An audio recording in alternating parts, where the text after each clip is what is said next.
So ayan, hello, what's up po ulit mga kabakerd. So ngayong araw, dito ngayon tayo sa farm, nagbigay tayo ng mga malunggay. Ayan,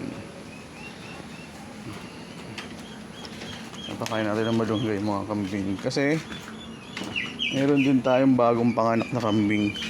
Nalaglag yung malunggay niya. Iayusin ko yung malunggay. Ayan. So dagdag sa ating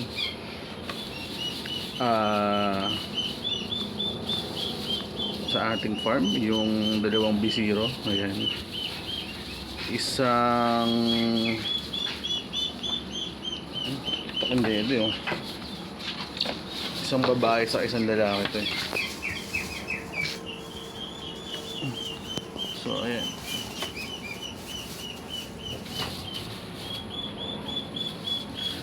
ayan, isang babae at saka isang lalaki. Ayan.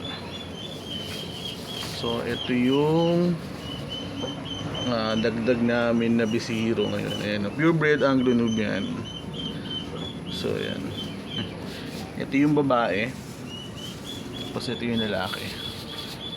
Ayan, medele.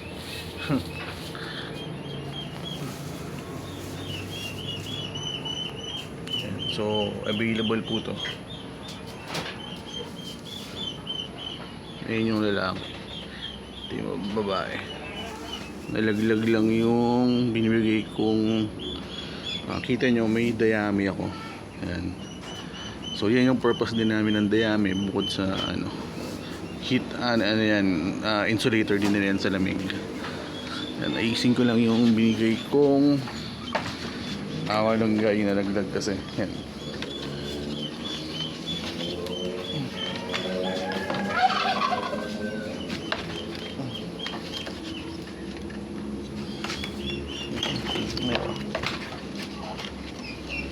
Jack, ano mo kayo malunggay? Nalaglag.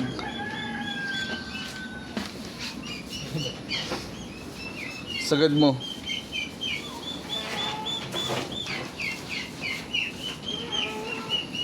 Ano?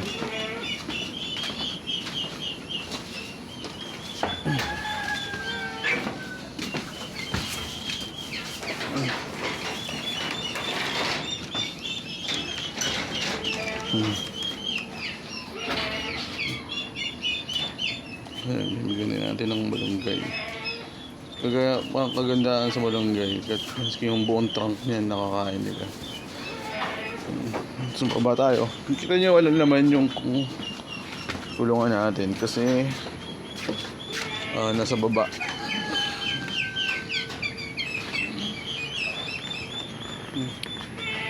1 ton stock ng corn silage. Yan yung stock namin ng corn silage, 1 ton.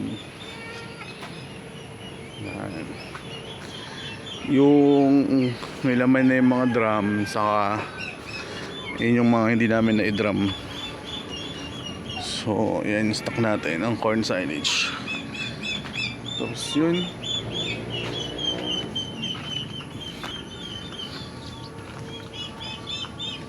yung manok na namin sa yung babo. Tapos ito yung iba.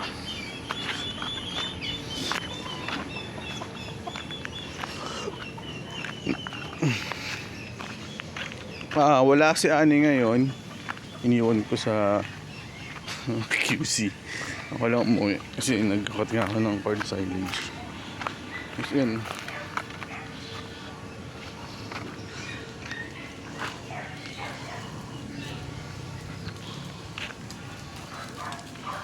so lahat ng namin buntis.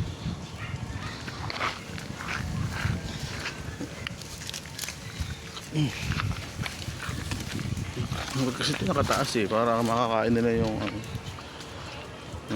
So ito sa mga sampa na to, ito yung bak na inaalis ko. Ayan. Sino may sabing maliit dyan? Ayan. Ito yung bak na inaalis ko. Tapos ito yung dumalaga, yung brown na yan. Tapos ito.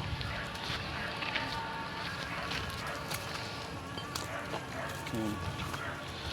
So kung makikita nyo to,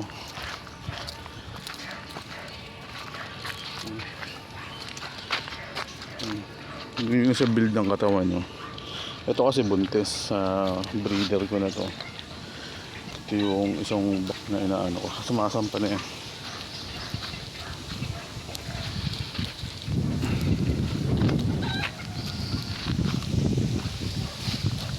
So lahat yan buntis yung ito native din namin buntis.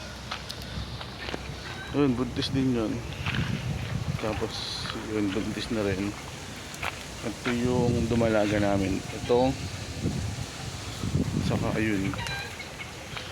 Yan dumalaga rin yan. Dappled pa nga yan eh. Diba ang ganda ng dappled niya. So yun lang. Mag-ayos pa kami ng mga tanim din sa aming mga ampalaya. So yun lang at mga talong. Yun lang at salamat.